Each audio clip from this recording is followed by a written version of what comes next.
This channel does not promote any violent, harmful, or illegal activities. All content provided by this channel is meant for an educational purpose only. এদিকে জয় বাংলা বললেই এবার মারের হুমকি অর্জুন সিং এর। পার্থ ভৌমিককে সরাসরি হুঁশিয়ারি অর্জুনের, নাম ধরে জেহাদিরা জয় বাংলা বলেই দীপু দাসকে পুড়িয়ে মেরেছে। জয় বাংলা বাংলাদেশের স্লোগান বললেই পেটাবো, হুঙ্কার অর্জুনের। কি জয় বাংলা বললে পেটাবো, তা আমি জয় বাংলা বললে পেটাবো আমি এই কথাটা বলিনি, কিন্তু এখন বলছি পার্থ ভৌমিক, তোমার এলাকা, তোমার বাড়ি এলাকা, তোমার বাড়ির সামনে আমি মিটিং করব। জয় বাংলা বললে যেভাবে চন্দন দীপু দাসকে যেভাবে পুড়িয়ে বাংলাদেশে মারা হয়েছে, জয় বাংলা বলে যেভাবে চন্দন দাস হরগোবিন্দ দাসকে কুপিয়ে কুপিয়ে মারা হয়েছে, তুমি ভাববে না এই জয় বাংলা কিন্তু জিহাদিদের স্লোগান, এই জয় বাংলা কিন্তু বাংলাদেশি রোহিঙ্গাদের স্লোগান। আর এই জয় বাংলা বলে যখনই পশ্চিম বাংলার মধ্যে এই জিহাদিরা আবার কালকে তোমার বাড়ি পোড়াবে না, তখন তোমার কি হাল হবে। আর নিশ্চিত থাকো, জয় বাংলা বলে কোন সনাতনী বাড়ি, কোন বাংলাদেশি মুসলমান রোহিঙ্গা পাকিস্তানি পোড়াতে গেলে তাদেরকে থাপড়াবো, তাদেরকে পেটাবো পেটাবো।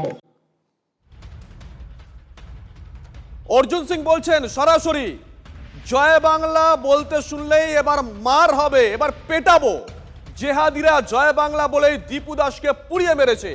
জয় বাংলা বাংলাদেশের স্লোগান, জিহাদিদের স্লোগান। জয় বাংলা বললেই পেটাবো, একেবারে হুঙ্কার অর্জুন সিং এর। পার্থ ভৌমিককে সরাসরি হুঁশিয়ারি অর্জুনের।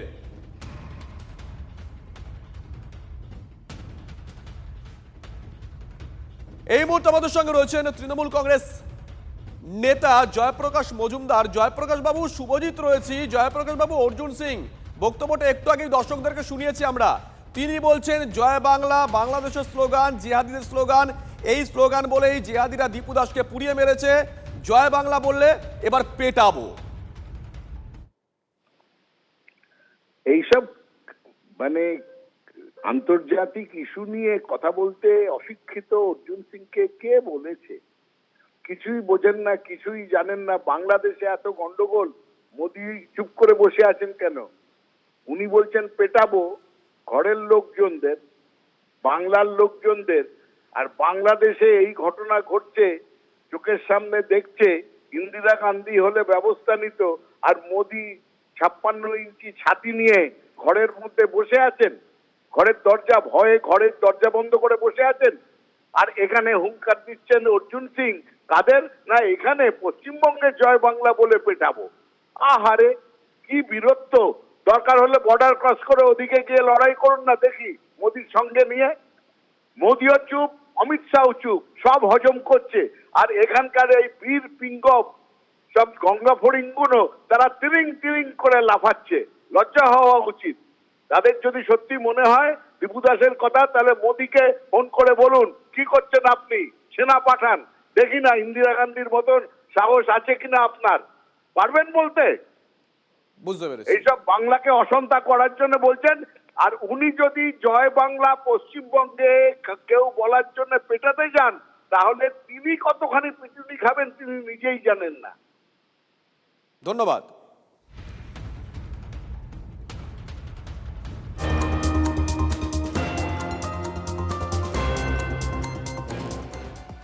এসআইআর প্রক্রিয়া চলছে, তারই মধ্যে কাটোয়ায় নিখোঁজ একজন বিএলও। গত দুদিন ধরে খোঁজ নেই অমিত কুমার মণ্ডল নামে ওই বিএলওর।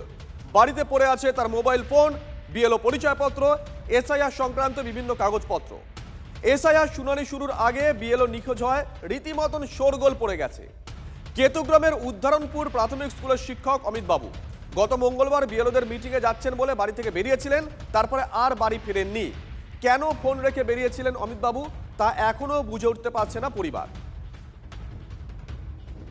কিছু বুঝতে পারছি না, এবার চাপের জন্যই হয়তো চলে গেছে, এমনও হতে পারে। জানি না কেন, কি অসুবিধা হয়েছে, বুঝতেই পারছি না যে কেন গেছে।